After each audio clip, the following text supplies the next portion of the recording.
Boa noite, nós estamos iniciando mais um programa De Volta para Casa, aqui na TV Evangelizar. Eu sou o professor Eduardo Faria e este é um espaço no qual nós queremos fortalecer ainda mais a sua fé, comunicando os princípios eternos da fé católica de maneira prática, de maneira acessível. Seja muito bem-vindo, eu aprecio a sua companhia nessa noite de quarta-feira.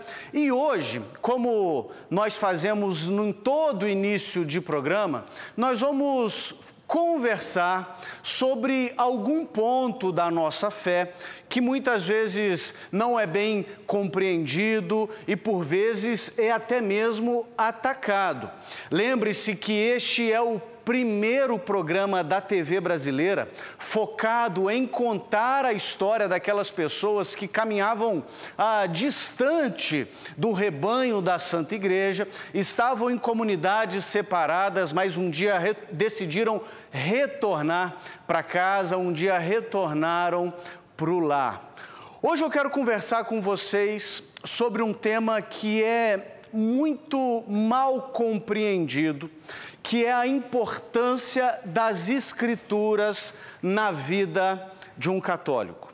Por que eu digo que esse tema é mal compreendido? Pelo seguinte, quando eu não era católico, eu pensava o seguinte: eu sigo apenas a Bíblia. Eu tenho o princípio do sola scriptura. Que princípio é esse? É o princípio de somente a Bíblia. Eu preciso só da Bíblia. Enquanto que os católicos, eu não era católico na época que eu pensava isso, enquanto que os católicos seguem as tradições humanas, seguem a orientação de um grupo de burocrata lá em Roma. Hoje, eu descobri que isso não faz muito sentido. Isso não faz muito sentido, por várias razões, e eu quero conversar com vocês no primeiro bloco desse programa sobre essas razões. E a primeira que eu quero citar é a seguinte: você já percebeu, ao ler a sua Bíblia, que não existe em lugar nenhum da Bíblia uma indicação acerca de quais livros devem pertencer à Bíblia? Você já reparou nisso? Você pega a carta de São Paulo aos Romanos, você pega a primeira epístola de São Pedro, ou nem o livro de Apocalipse de São João, que é o último livro que foi escrito no Novo Testamento. Em nenhum momento você vê lá a lista: olha, esse livro devem pertencer ao Novo Testamento. Quem que definiu quais livros deveriam estar na Bíblia? É isso mesmo, a Santa Igreja Católica. O que eu estou dizendo, queridos, é que se não fosse a Igreja Católica, nós nem ao menos saberíamos quais livros devem estar na Bíblia e quais livros não devem estar na Bíblia. Eduardo, mas a Igreja sempre soube, não? Nem sempre. Nem sempre. Eu até concordaria com você ao dizer que existe alguns livros do Novo Testamento que era de aceitação ampla e geral. Nunca o Evangelho de São Lucas foi debatido, nunca o livro de Atos dos Apóstolos foi debatido, mas foi uma verdadeira guerra intelectual ao longo de séculos, porque alguns grupos queriam menos livros na Bíblia, outros grupos queriam mais livros na Bíblia, e alguns livros quase não entram na Bíblia. Por exemplo, a Epístola aos Hebreus quase que não entra. Eu já citei aqui, mas o Apocalipse de São João quase não entra. 2 João, 3 João, Carta de São Judas, esses livros quase não entraram na Bíblia. Por que que esses livros fazem parte da Bíblia? Porque uma autoridade externa à Bíblia disse: esses livros são canônicos. Esses livros são inspirados pelo Santo Espírito de Deus. Então essa foi uma primeira coisa que me chamou a atenção. Se não fosse uma autoridade externa à própria Bíblia, nós nem mesmo teríamos o que os teólogos chamam de cânon da Bíblia. Cânon são os livros que compõem a Bíblia. Mas teve uma outra coisa que eu percebi também, e eu digo isso com muito carinho, com muito respeito, mas com muita realidade também. Sabe o que foi que eu percebi? É que essa história de sola Escritura, somente a Bíblia, na verdade é somente aquilo que eu interpreto da Bíblia. De novo, falo isso com respeito, com carinho, mas a grande verdade é que o sola Escritura é o sola a minha interpretação das Escrituras. Se assim não fosse, todas as denominações, todos os grupos religiosos que adotam esse princípio, teriam uma interpretação uniforme, mas essa não é a verdade. Existem grandes e sérias discordâncias sobre assuntos capitais. Alguns grupos batizam crianças, outros não. Alguns grupos consideram batismo e Eucaristia como sacramentos, outros não. Alguns grupos acreditam que Jesus está na Eucaristia, outros não. Alguns grupos acreditam que os sacramentos são necessários para a sua salvação, outros não. E eu poderia ficar aqui horas e horas dizendo, alguns grupos têm bispos, outros só têm presbíteros, outros têm uma assembleia que governa, etc, etc, etc. E todos alegam seguir apenas a Bíblia. Bom, eu já mostrei para vocês que até mesmo para nós sabermos o que é Bíblia, nós precisamos de uma autoridade externa. Eu já mostrei para vocês também que essa história de sola Escritura, na verdade, é somente aquilo que eu interpreto das Escrituras. E você pode estar se perguntando, ok, Eduardo, e o que a Santa Igreja nos ensina? Muito simples. A Santa Igreja nos ensina que sim, as Escrituras fluíram da boca do Cristo para os apóstolos que as redigiram. Primeira coisa, nós cremos firmemente que a Bíblia Sagrada, com seus 73 livros, são plenamente inspirados por Deus. Mas nós também cremos que nem tudo aquilo que Jesus falou para os apóstolos foi escrito, mas os apóstolos transmitiram para os seus sucessores. E aqui nós temos a tradição oral. A Bíblia também é uma tradição escrita, aquilo que foi transmitido. E nós temos a tradição oral. Muito do que o Senhor Jesus ensinou para os seus apóstolos foi sendo transmitido de geração em geração até chegar até nós. E como que isso chegou até nós é a terceira coisa em que nós cremos e pela qual somos gratos.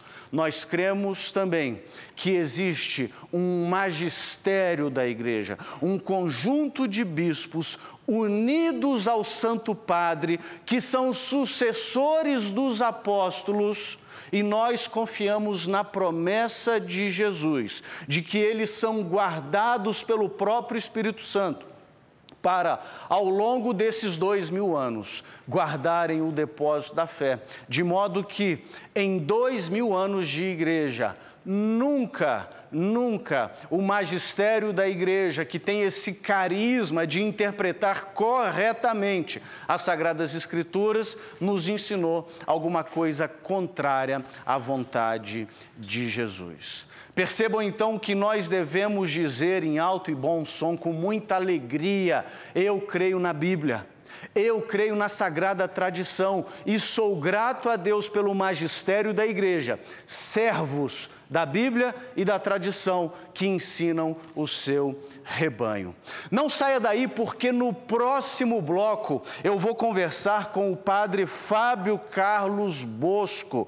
Ele é padre no estado de Santa Catarina, e durante um tempo da vida dele, ele pertenceu também a uma comunidade de irmãos separados, e nós vamos procurar entender como que ele retornou para a Santa Igreja, e não só retornou para a Santa Igreja, hoje é pastor do rebanho do Senhor, é presbítero da Santa Igreja. No próximo bloco, daqui a pouquinho, eu aguardo você para conversarmos com o padre Fábio Carlos Bosco. Não saia daí e até já.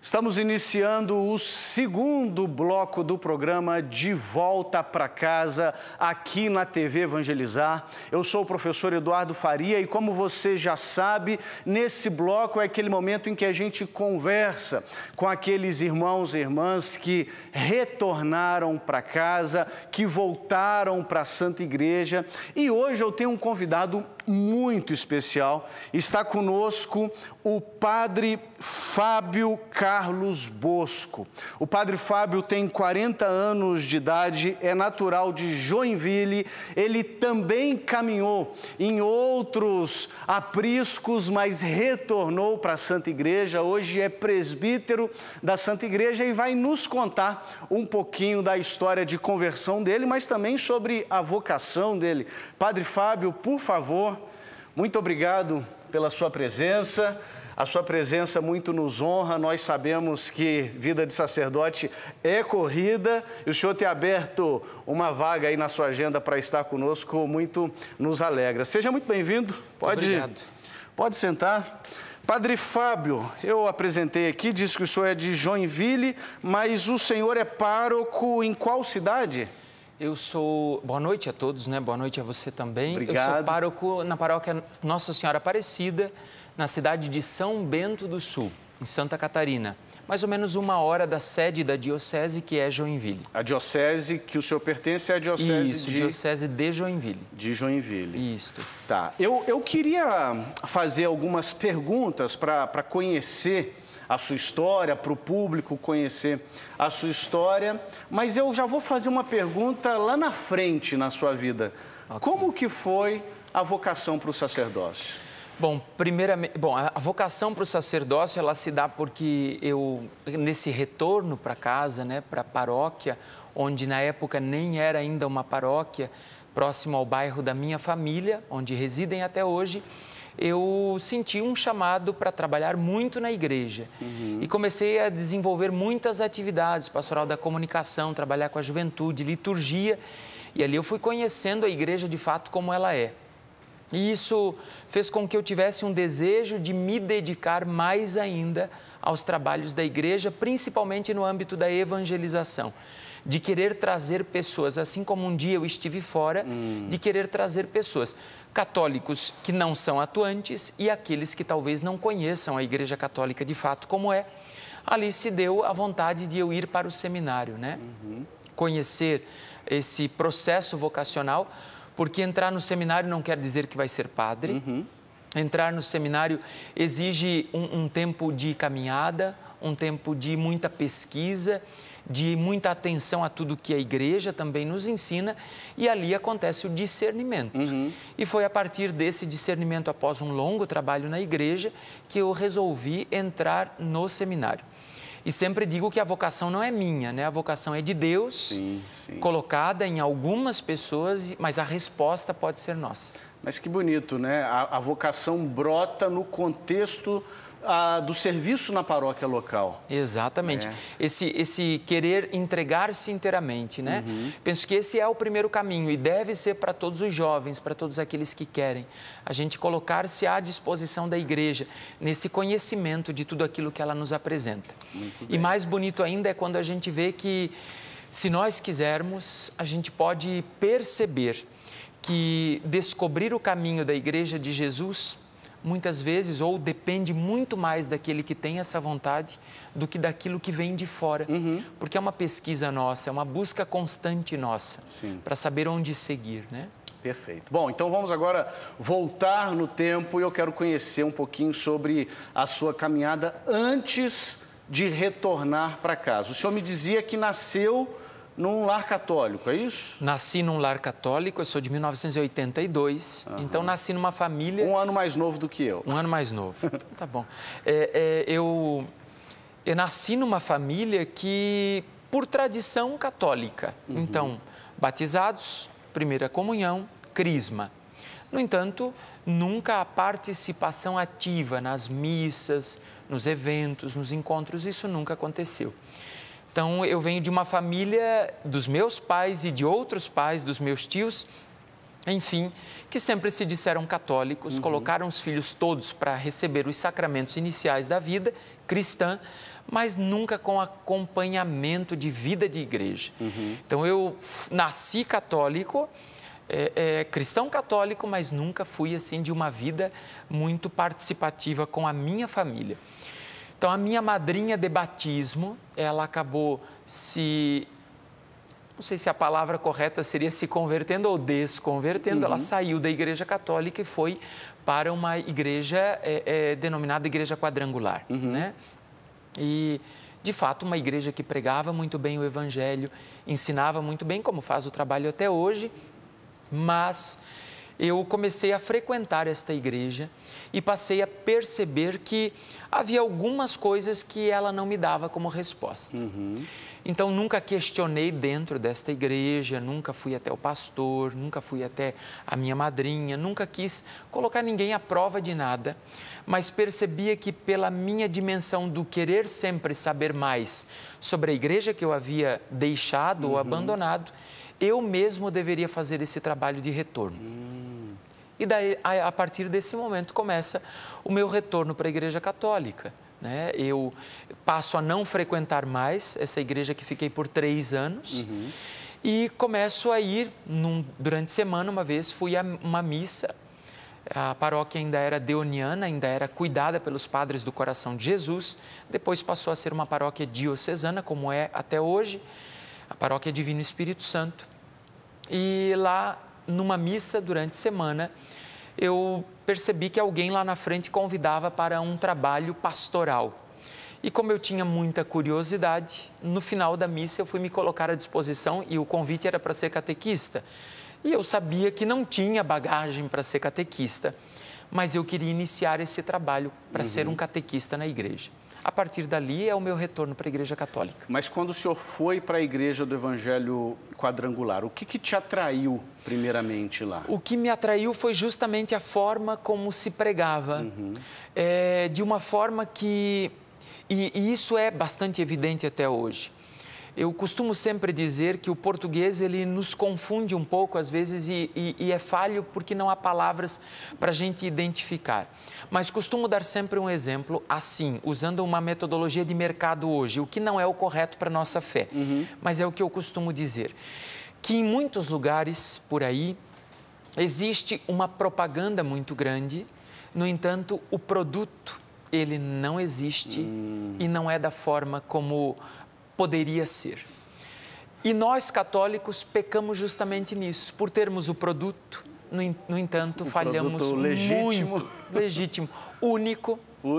De 2 milênios, e a gente não tem a propaganda que deveria ter, ou não falamos da forma como deveríamos. Por isso até me deixa muito feliz esse espaço, né, na TV Evangelizar, aqui com você, Eduardo, porque ao chegar ao coração de pessoas, a partir deste programa e de tantos outros que já aconteceram e que virão, nós permitimos que irmãos consigam ver que a igreja, é óbvio, não existe um produto que nós vendemos. Por isso eu disse que o português é falho. Mas aquilo que Jesus... Exato, mas aquilo que Jesus quis que subsistisse unicamente nesta igreja, na Igreja Católica, às vezes nós falhamos e não levamos adiante. E isso me encantou na outra igreja. A forma como se falava, a forma como pregava e, de fato, com convicção. Porque eu não posso ser católico porque sou convencido, eu preciso ser católico porque sou convicto daquilo, né? Essa história que o senhor está me contando me lembra de uma anedota que se conta sobre um grande pregador batista do século XIX, pregador inglês, chamado Charles Spurgeon. E o Charles Spurgeon era um excelente orador e ele reunia milhares de pessoas nos seus cultos. E um certo dia, um filósofo ateu muito famoso em Londres foi visto caminhando para a igreja do Charles Spurgeon. E as pessoas assustaram, porque ele era um filósofo ateu, eu esqueci o nome dele, mas ele era famoso também. E as pessoas perguntaram, ô fulano, o senhor está indo no culto para assistir a pregação do Charles Spurgeon? Ele falou, sim, perfeitamente, estou indo. Ele disse, mas o senhor acredita no que ele prega? Ele falou, eu não acredito em nenhuma palavra do que ele prega. Então por que você está indo? Porque ele acredita. E ele fala como quem acredita. Olha só. Então, essa história que o senhor contou me lembrou. Às vezes as pessoas falam com tanta convicção acerca da sua fé, e como o senhor disse, né, nós católicos que temos a verdadeira fé, nós que temos o depósito que o Senhor Jesus entregou para os apóstolos, eu falava isso no primeiro bloco, às vezes a gente fala meio com timidez, né? meio sem certeza. E enquanto o senhor estava na igreja do Evangelho Quadrangular, essa transição para a igreja católica, teve alguma barreira doutrinária que o senhor teve que superar? A maior de todas foi, obviamente, relacionada a Nossa Senhora, né? Porque não que eu ouvia pregar mal, mas eu ouvia não pregar. E daí eu comecei a perceber, bom, todos os homens e mulheres da Bíblia, os do Antigo Testamento, que são exaltados com louvores, né, no meio evangélico, protestante, enfim, de fato, foram grandes homens e mulheres, falaram muito bem de Deus, tiveram testemunho, mas a mesma Bíblia que evidencia essa dimensão deles de profecia, de pregação, de anúncio, de tudo isso, a mesma Bíblia nos relata que esses grandes homens e mulheres tiveram grandes pecados. Então eu não conseguia conceber como que eu não poderia ou não ouviria falar de Maria, sendo que biblicamente é um ser humano onde a própria Bíblia fala e não mostra um só pecado que ela tivesse cometido. Ali eu comecei a ver que alguma coisa estava errada.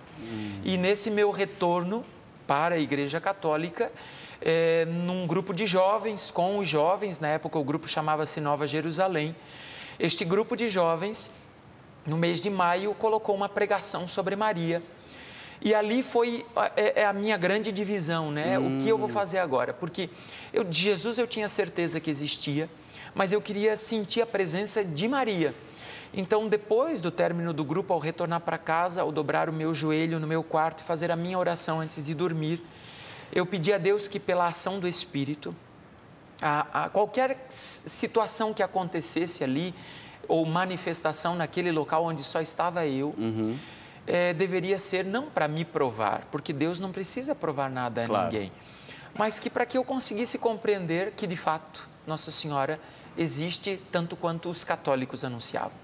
E ali eu tive uma experiência muito bonita com Nossa Senhora, de perceber nitidamente que aquilo que eu consegui compreender naquele momento era uma manifestação e uma presença de que de fato ela intercede, de que de fato ela está viva. Esse é o nosso desejo. Não de que ela não passou pela morte, como muitos pensam, né? Mas de que hoje, de fato, intercede por todos nós. Sim. E colocar no meu coração, diante de pastores, diante de tantas outras pessoas que, caminhando em outras igrejas, pedem a intercessão dos pastores, de pregadores que conhecem, e eu passei a compreender, meu Deus, na minha paróquia, há tantas pessoas que pedem, padre, reze por mim, padre, interceda, eu preciso arrumar um emprego, eu preciso que a minha família seja curada disso ou daquilo, e você passa a entender, poxa, mesmo padre, tão pecador, talvez até mais do que tantas outras pessoas, posso interceder pelas pessoas, porque que a mãe de Deus não poderia. E essa foi ali a maior purificação que eu precisei fazer, e repito, muito disso sozinho, né, estudando, buscando. Ali escrevi um pequeno livro sobre Nossa Senhora. Olha, qual que é o nome? Estava Maria Virgem, Doce e Pura. Foi totalmente baseada no Catecismo da Igreja Católica, isso lá atrás. Uma professora minha, a professora Maria Rita, ainda da 8ª série do ensino fundamental, foi quem corrigiu o livro todo para mim. E para minha família eu acabei publicando esse livro, entregando para as pessoas na paróquia, na igreja também. falando daquilo que mais me tocava o coração, deste retorno por conta de Nossa Senhora. Que bonito. Eu me identifico muito nessa história, porque para mim também os dogmas marianos foram uma barreira que eu tive que superar no meu retorno. E eu descobri, padre, que todos os dogmas marianos são absolutamente cristocêntricos. Todos apontam para Cristo, para a cristologia, para a messianidade de Jesus. A oração do terço, né? Sim, sem Nós não dúvida. rezamos para Maria, né? Rezamos com ela e vamos a Jesus. Né? E olhamos para a vida de Jesus com ela, daí né? eu ali, Eduardo, eu comecei a perceber assim, em relação a Maria, e daí, é claro, os santos todos que a igreja nos apresenta. Eu moro no alto de uma serra, e descer para Joinville são 50 quilômetros, praticamente serra. E ao longo desta serra eu encontro muitas placas de sinalização, principalmente numerando do 7 até o 0, dizendo que eu não posso ir adiante. Mas eu não vou para a placa, eu vou para o lugar que ela me aponta. Perfeito. Né? E isso eu comecei a ver que Maria e todos os santos da igreja, eles não têm outra função senão nos direcionar, né? Nos apontar Perfeito. este caminho, para que a gente possa ir com eles até Jesus Cristo. É a beleza da igreja, né? É uma beleza da igreja. Eu acho que só quem de fato abre o coração vai conseguir se despir de todas as coisas Sim. que foram lançadas, né? Sim. Contrárias, e perceber a grandiosidade de doutrina, de tudo aquilo. E eu nunca vi um devoto de Maria distante de Jesus. Não existe. Nunca vi. Não tem como. A gente está caminhando para o final do segundo bloco do programa De Volta para Casa. Eu queria encerrar esse segundo bloco fazendo uma pergunta inspirada pela pessoa que nos apresentou, né? Uma amiga em comum que também era protestante, se tornou católica. Ela me contou sobre a sua história e ela disse que na paróquia do Senhor existem muitos irmãos separados que estão retornando para o seio da Santa Igreja, né? Nesses 2 minutos que nos restam aí nesse bloco, conta um pouquinho sobre essa experiência para nós e se o fato do senhor ter tido essa experiência no protestantismo também ajuda, porque o senhor entende, né, o modo de pensar dos nossos irmãos separados. Sim, eu creio que isso ajuda muito. No entanto, nós não vamos buscar ninguém na casa, né? Não fazemos isso. Só que a nossa dimensão, às vezes, na pregação, no estilo de conduzir a paróquia, aproxima muitas pessoas. E em tudo aquilo que a igreja nos ensina e que às vezes é desconhecido pelos irmãos evangélicos, a questão de doutrina. Que são os irmãos separados, né? Às vezes nem todos conhecem essa terminologia. Isso. São irmãos nossos, no entanto, distantes daquilo que a igreja do seio da apresenta. Santa Igreja. Então são os irmãos evangélicos, protestantes, que fazemos questão de chamá-los de irmãos, inclusive. Exatamente. Né? Desculpa ter interrompido. Não, sem problema algum. E a minha paróquia ela é feita também de muitos irmãos que são luteranos, né? Muitos, próximos à Igreja Matriz de Oxford, inclusive. E as pessoas elas foram se achegando pela forma da pregação, pelo estilo de conduzir a igreja, pelos louvores que são colocados, pelos momentos. Eu me assemelho muito e gosto muito da renovação carismática católica. Então, tudo isso fez com que muitas pessoas viessem. E nós começamos a evidenciar isso também, porque muitas vezes falamos dos que saem e não acolhemos como deveríamos aqueles que estão chegando na igreja. Perfeito. E a igreja mesmo, as nossas igrejas, as dioceses, elas nos apresentam um documento que deve ser lido de forma pública de conversão de um irmão que retornou para a Igreja Católica, né? E isso nós começamos a fazer. E isso chamou a atenção porque eles foram anunciando que passariam a ser católicos, convertidos ao catolicismo de uma forma pública, diante de toda uma assembleia. Isso aconteceu com o primeiro, a Bruna foi a de número 34. Entre luteranos e assembleianos está o maior número de pessoas que retornaram à Igreja Católica. Que coisa bonita, isso é uma alegria padre. muito grande para todos nós. Olha, eu quero pedir a sua bênção, mas também quero dizer aqui que Deus abençoe o seu ministério, o seu sacerdócio tão bonito, mas não vá embora, porque no próximo bloco nós vamos responder perguntas dos nossos telespectadores e eu conto com a ajuda do senhor para responder essas perguntas. E você também não vá a lugar nenhum, porque daqui a pouquinho estaremos juntos no terceiro bloco do programa De Volta para Casa, aqui na TV Evangelizar, e nós vamos responder as perguntas que vocês têm enviado para nós. nós. Até daqui a pouquinho.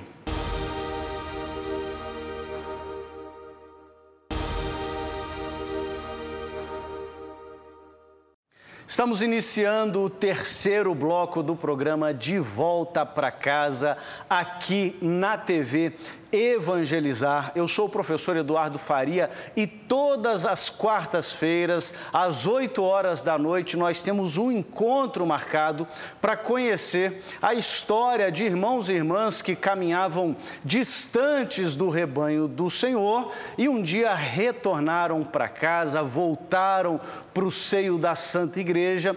E hoje nós temos uma presença muito especial, que é a presença do Padre Fábio. O Padre Fábio que foi de uma comunidade separada e hoje, né, é sacerdote da Santa Igreja.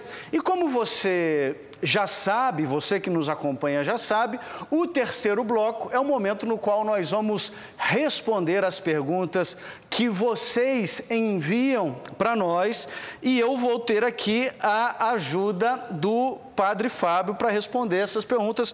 Posso contar com a sua ajuda, Padre? Com certeza. Sim? Então tá bom. A primeira pergunta, Padre, vem de Corumbá, Mato Grosso do Sul. Quem enviou essa pergunta foi o Denilson Gonçalves. E a pergunta diz assim: a Igreja Católica possui alguma metodologia de arrecadação financeira, como, por exemplo, o dízimo? Desculpa, qual? Denilson, o nome dele? Denilson. Denilson. Primeiro quero mandar um abraço, Santa Cruz de Corumbá, conheço muito bem Mato Grosso do Sul, já estive lá, fiz trabalho missionário nessa região também, na fronteira com a Bolívia ali, né? Mando um abraço a todo o povo de Mato Grosso do Sul. De fato, sim, às vezes as pessoas pensam que a Igreja Católica ela não ensina, né? ou não conscientiza os fiéis de que forma nós devemos angariar fundos para todo o trabalho de evangelização. Então, às vezes se pensa, e de uma forma errada, que a Igreja Católica vive de festas, de eventos, de bingos e de tantas outras coisas, quando não. A Igreja Católica, ela tem, eu não tenho medo e acredito que não estou errando nisso, a doutrina mais difícil de ser seguida. As pessoas pensam que católico é aquele que pode viver de qualquer jeito. Sim. Não. Seguir e ser católico de fato como deve é ter o seu fundamento em tudo aquilo que é bíblico, por isso toda a doutrina da igreja parte da Bíblia. E a arrecadação da igreja principal deve ser sempre o dízimo. Não há como, Malaquias 3,10. Faça a experiência. Inclusive, Malaquias 3,10 é a única passagem bíblica em que Deus permite ser colocado à prova pelo ser humano. Faça a experiência do dízimo e verá se eu não abro os reservatórios dos céus, não derramo a minha bênção sobre você e a sua casa muito além do necessário. Mas Deus encerra dizendo, faça a experiência. Então, a igreja nos ensina que nós precisamos ser dizimistas, todos nós. Inclusive, na nossa paróquia, nós, padres, somos. Se queremos conscientizar os fiéis, nós precisamos ser os primeiros. Perfeito. Então, somos dizimistas. A grande conscientização deve ser de que não é um pagamento, de que não é nada disso, mas que é uma devolução. Então, se eu pegar de você a sua caneta emprestada, eu preciso, antes de ir embora, devolver. E só devolvo porque não me pertence. Se dízimo é devolução, quer dizer que é uma parte daquilo que eu tenho que não cabe a mim, que não me pertence. Então, automaticamente, a igreja trabalha com a metodologia do dízimo, numa grande conscientização dos fiéis, do quanto é importante a gente perceber que tudo aquilo que está ali para o culto, para a missa, para estarmos reunidos em assembleia, é pago. E é pago de alguma forma. E de que forma? Com a devolução do dízimo dos fiéis. Então, respondendo o Denilson aí de Corumbá, é claro, a igreja tem sim, e nós fazemos as festas dos padroeiros, outros eventos, mas todos são para complemento. Eles não são para ser o carro-chefe ou aquilo que locomove a paróquia, né, estando à frente. Não. Sempre através do dízimo. E é bíblico, é palavra de Deus. Quer no Antigo quanto no Novo Testamento, nós precisamos ter isso. E a Igreja Católica nos ensina dessa forma também. Existe no imaginário popular, né, padre, o mito de que a Igreja Católica nada em dinheiro, né? de que a igreja ela é trilhardária, porque fala, olha as obras de arte do Vaticano. Apontar para as obras de arte do Vaticano é a mesma coisa que apontar para as obras de arte do Museu do Louvre. O que você vai fazer com aquilo? Você vai vender? Né? Você vai leiloar? É uma grande... É um patrimônio da humanidade. Aquilo é um patrimônio da humanidade. Isso é um grande contrassenso. A grande verdade é que os trabalhos missionários, os trabalhos de evangelização, as contas de consumo, o sustento dos nossos sacerdotes dependem disso, né? Sim, e assim, todo o trabalho que a Igreja Católica faz, às vezes as pessoas se prendem muito em dizer que a Igreja é rica, mas esquecem muito de olhar que é a maior instituição caritativa do planeta. Sim. Ninguém faz mais caridade que a Igreja Católica. A maior em extensão e em tempo. Exatamente. Né? E assim, só no Brasil, né, 25% dos leitos hospitalares estão nas Santas Casas de Misericórdia, que são todas mantidas também pelo trabalho bonito da Igreja, né, dos religiosos. Então, a gente precisa sempre olhar para tudo isso. E, ao mesmo tempo, a dificuldade que nós temos, né? Porque hoje também a dificuldade de evangelização é manter uma TV dessa, por exemplo, né? Tudo isso é muito difícil e é feito com a ajuda dos fiéis, né? Sim. Sempre com a ajuda dos fiéis. Eu costumo dizer o seguinte, certa vez uma pessoa me perguntou isso. Eu preciso dar dinheiro na igreja como se isso fosse uma coisa ruim, né? Porque a pessoa, R$10 no shopping não é nada. É pouquíssimo. Não é nada. Na igreja. R$10 no shopping, você não compra nem um saquinho de pipoca. R$10 na igreja, o sujeito se acha o Bill Gates, absurdo, né? Eu estou pagando muito. Mas a resposta que eu dei para a pessoa foi o seguinte: os membros da família devem auxiliar nas despesas da casa. Você é família? Eu fiz uma pergunta para ele. Você é família? Você é da família de Deus? Você desfruta do benefício de ser da família? Então você tem que ajudar com as despesas da casa. Exatamente. Imagina aí um marmanjo de 30 anos de idade que mora na casa dos pais e come e gasta água, luz, telefone e não ajuda com um centavo. Fica lá. Ele é mal visto na sociedade, né? Esse cara não tem responsabilidade. O membro da família deve ajudar na manutenção da casa. Então, Denilson, de Corumbá, Mato Grosso do Sul, o padre Fábio nos respondeu com muita propriedade, mas eu gostaria só de acrescentar essa dimensão de que pagar o dízimo não é uma obrigação, uma mensalidade, mas faz parte do nosso pertencimento à família da fé. O nome desse programa é De Volta para Casa, porque eu de fato creio que a Santa Igreja é a nossa casa, é a nossa família e como membros da família devemos sim colaborar com as despesas da casa. Obrigado, Padre. Denilson, espero que tenha respondido a sua dúvida. A segunda pergunta, Padre, vem de Salto, interior de São Paulo, cidade de Salto. E quem manda essa pergunta é a nossa irmã Kelly Oliveira França. E a pergunta dela é a seguinte: por que na Eucaristia os fiéis só participam da hóstia? Ela colocou entre parênteses, do pão, e não do pão e do vinho, conforme o nosso Senhor Jesus Cristo nos mandou, comei do corpo e bebei do sangue. Então a dúvida dela é por que nas missas, na celebração eucarística, os fiéis participam apenas de um elemento, que é o elemento do pão. Bom, Kelly, eu poderia e vou até iniciar com uma dúvida que às vezes a gente também tem quando olha para outros lugares ou para outros irmãos, outras igrejas. Existe uma dimensão de Jesus na última ceia em que ele diz: todas as vezes que vocês se reunirem, fazer isto em memória de mim. Jesus não disse uma vez por mês, nem que marcasse hora. Jesus disse todas as vezes. Então aqui também começa a colocar, né, alguma situação.